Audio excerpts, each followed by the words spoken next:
नमस्कार दोस्तों, आज की हमारी इस वीडियो का टॉपिक है करंट एम्पियर से किलोवाट हावर मतलब यूनिट कैसे निकालते हैं। मतलब दोस्तों, हमारे घरों में जो बिजली बिल हमारे मीटर रीडिंग को देख के बनाया जाता है, तो आज हम हमारी इलेक्ट्रिसिटी यूनिट निकालना सीखेंगे। ये वीडियो इलेक्ट्रिकल स्टूडेंट के लिए तो ज़रूरी है ही, और सभी लोगों के लिए ये वीडियो महत्वपूर्ण है। जैसा कि दोस्तों आपने एक मोटर खरीदी, तो अब आपके माइंड में ये क्वेश्चन आएगा कि यह कितनी बिजली खर्च करेगी, मतलब कितने यूनिट। तो आप इस वीडियो को देख के किसी भी लोड का यूनिट निकालना सीख जाओगे, इसलिए वीडियो को पूरा देखिएगा। दोस्तों, इस वीडियो में हम सिंगल फेज और थ्री फेज दोनों में यूनिट निकालना सीखेंगे। तो वीडियो को स्टार्ट कर लेते हैं। तो दोस्तों, सबसे पहले सिंगल फेज में यूनिट कैसे निकालते हैं यह सीखते हैं। तो दोस्तों, मान के चलिए कि हमारे पास 10 एम्पियर करंट है, तो सबसे पहले हमें 10 एम्पियर को किलोवाट में कन्वर्ट करना होगा। किलोवाट निकालने के बाद हम यूनिट निकालेंगे। तो सबसे पहले हमें किलोवाट निकालना पड़ेगा। किलोवाट का मतलब है पावर की हमारी कितनी पावर खर्च हो रही है। और दोस्तों, थ्री फेज में भी 10 एम्पियर का ही एग्जाम्पल लेके चलेंगे कि आखिर 10 एम्पियर करंट है तो इसमें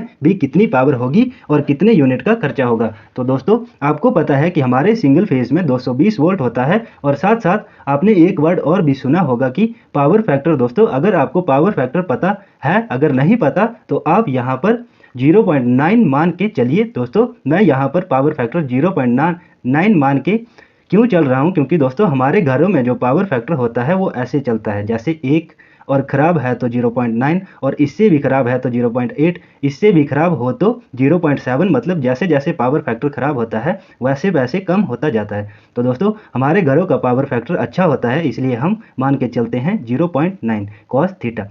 थ्री फेज सिस्टम में हम वोल्टेज 415 वोल्ट, इसमें हम पावर फैक्टर मान के चलेंगे 0.8 कॉस थीटा। तो दोस्तों, हमें यूनिट निकालने के लिए जिन भी चीज़ों की ज़रूरत थी वो अब पूरी हो चुकी है। एम्पियर आपको पता है, वोल्टेज भी आपको पता ही होता है, और पावर फैक्टर 0.9 मान के चलिए। तो दोस्तों, अब मैं इसका किलोवाट निकालता हूं।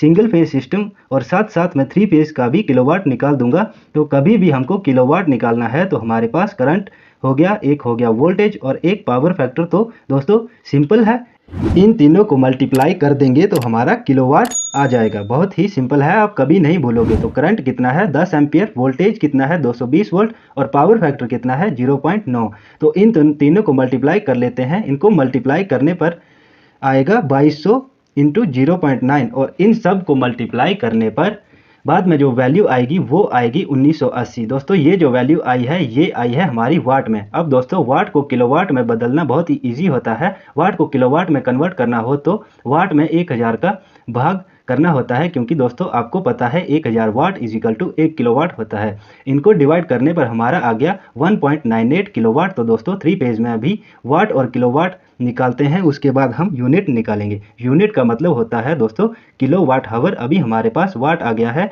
वाट का मतलब पावर होता है। तो दोस्तों, थ्री फेज में भी सेम होगा, सबसे पहले voltage into power factor into current, ये मल्टीप्लाई होगा। लेकिन दोस्तों, जैसा कि मैंने आपको बताया है कि हमारी थ्री फेज में हमेशा एक और वैल्यू √3 को भी मल्टीप्लाई करना होता है। तो दोस्तों, √3 की वैल्यू हमेशा फिक्स होती है। √3 की वैल्यू 1.732 होती है। तो 1.732 इंटू वोल्टेज मैंने आपको बताया 415, इंटू पावर फैक्टर जो हमारे पास है 0.8, और करंट जो हमारा 10 एम्पियर है। तो दोस्तों, इन सब को मल्टीप्लाई कर लेंगे। दोस्तों, आपको मेरे वीडियो कैसे लगते हैं आप कमेंट में ज़रूर बताएं, और आप किसी भी इलेक्ट्रिकल एग्जाम की तैयारी कर रहे हैं तो इस YouTube चैनल को जरूर सब्सक्राइब कर दीजिए, और मेरे चैनल पर विजिट करके और वीडियोस देख के अपने इलेक्ट्रिकल नॉलेज को और भी इम्प्रूव कर सकें। वीडियो अच्छी लगे तो वीडियो को एक लाइक जरूर कर दें। तो दोस्तों, इन सब का मल्टीप्लाई करने के बाद आया 5750। दोस्तों, आपको पता है कि ये 5750 ये हमारा वाट है। अब इस वाट को किलोवाट में बदलने के लिए बहुत ही आसान है, हम इसमें 1000 का भाग लगा देंगे। तो दोस्तों, इसको सॉल्व करने पर हमारा 5.75 किलोवाट। तो दोस्तों, ये आ गया हमारा थ्री फेज का किलोवाट। दोस्तों, मैंने आपको बोला था कि आपको यूनिट निकालना सिखाऊंगा, तो बात करते हैं यूनिट क्या होता है। हमारे घरों में जो पावर खर्च होती है, जैसे कि 10 एम्पियर पर 1.98 है, इसको हम 2 किलोवाट मान के चलते हैं। अगर हमारी 2 किलोवाट खर्च हो रही है और ये हमारा 10 एम्पियर करंट खर्च हो रहा है, तो कंटिन्यू 10 एम्पियर ही खर्च हो रहा है। मतलब 10 एम्पियर हमारा 24 घंटे खर्च हो रहा है, मतलब 2 किलोवाट हमारा 24 घंटे खर्च हो रहा है।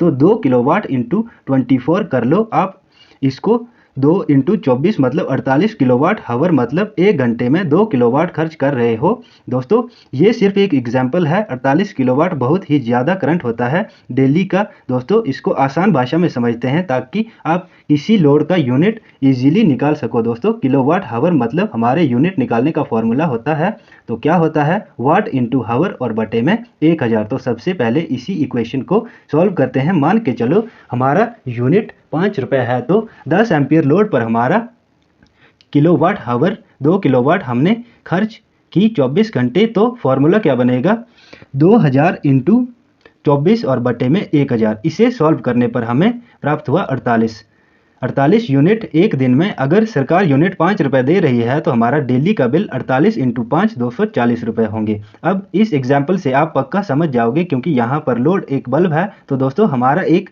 100 वाट का बल्ब है, 10 घंटे तक जलता है और 5 रुपये यूनिट की दर से कितना खर्च होगा। तो यूनिट निकालने का फॉर्मूला वाट इंटू हावर बटे में 1000। 100 वाट का बल्ब है इंटू 10 घंटे जल रहा है बटे में 1000। सॉल्व करने पर हमें 1 यूनिट प्राप्त होता है, मतलब हमारा 100 वाट का बल्ब 10 घंटे में 5 रुपये यूनिट की दर से 1 यूनिट मतलब टोटल 5 रुपये ही खर्च करेगा। दोस्तों आपको सिर्फ ये फॉर्मूला याद रखना है, वाट इंटू हावर और बटे में 1000। तो दोस्तों आपको ये वीडियो कैसी लगी प्लीज़ लाइक करके ज़रूर बताएं, और इलेक्ट्रिकल वीडियोज़ को हिंदी में देखने के लिए हमारे इस यूट्यूब चैनल को ज़रूर सब्सक्राइब कर दीजिए। मिलते हैं इसी तरह की एक और इलेक्ट्रिकल वीडियो के साथ।